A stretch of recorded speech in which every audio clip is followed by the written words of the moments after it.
Heru pembunuh anak politisi PKS gugat Kapolres dan Kasat Reskrim Cilegon, tolak jadi tersangka. Heru Anggara, tersangka kasus pembunuhan MAHM 9 tahun, anak politisi Partai Keadilan Sejahtera Maman Suherman, menggugat Kapolres dan Kasat Reskrim Cilegon ke pengadilan. Heru menempuh jalur pra-peradilan karena ada kejanggalan atas penetapan tersangka kepadanya.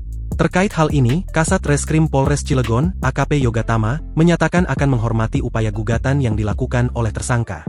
Itu hak dari tersangka, sah-sah aja tidak ada masalah, tapi ingat pra-peradilan itu menguji sah atau tidaknya formil prosedural perkara bukan material pokok perkara, kata Yoga melalui pesan WhatsApp, Selasa, 10 Februari 2026. Dikatakan Yoga, upaya gugatan itu telah diatur dalam KUHP pasal 158 sampai pasal 160 Undang-Undang Nomor 20 Tahun 2025. Kita hormati karena pengadilan negeri berwenang untuk memeriksa dan memutus mengenai sah atau tidaknya pelaksanaan upaya paksa berupa penetapan tersangka, penangkapan dan penahanan, ujar dia. Dijelaskan Yoga, tersangka keluarga maupun pengacara diberikan 1 kali permohonan pra-peradilan dan juga tidak dapat dimintakan banding sesuai pasal 164 ayat 1 KUHP.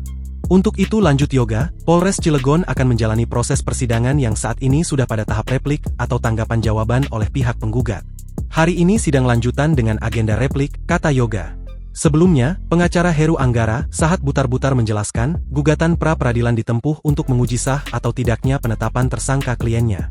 Sahat menilai terdapat sejumlah ketidaksesuaian dalam proses penetapan tersangka, salah satunya keterangan saksi yang tidak berada dan melihat secara langsung di lokasi saat kejadian pada 16 Desember 2026. Dari analisa Sahat, ada sejumlah kejanggalan dalam proses penyidikan kliennya terutama terkait kelengkapan alat bukti dan administrasi perkara. Download Tribun X sekarang, menghadirkan lokal menjadi Indonesia.